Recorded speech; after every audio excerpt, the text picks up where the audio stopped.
ఇవాళ ఇది భూసేకరణ కాదు, ఇది దళిత బలహీన వర్గాల ప్రజల మీద దండయాత్ర చేస్తున్నది రేవంత్ రెడ్డి ప్రభుత్వం.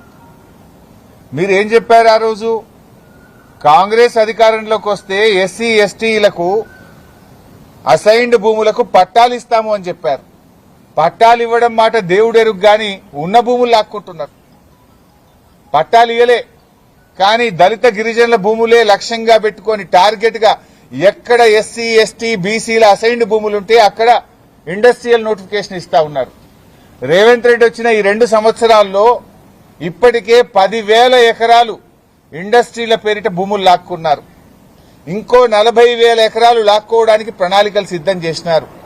రంగారెడ్డి, మేడ్చల్, సంగారెడ్డి, వికారాబాద్, భువనగిరి, ఈ చుట్టుపక్కల హైదరాబాద్ చుట్టూ ఎక్కడ ఎస్సీ ఎస్టీ బీసీల అసైన్డ్ భూములుంటే అక్కడ ఇండస్ట్రియల్ పార్కులని చెప్పి నోటిఫికేషన్లు ఇచ్చుడు, భయభ్రాంతుల గురి చేసుడు, ఇలా భూములు లాక్కునే ప్రయత్నం చేస్తున్నారు.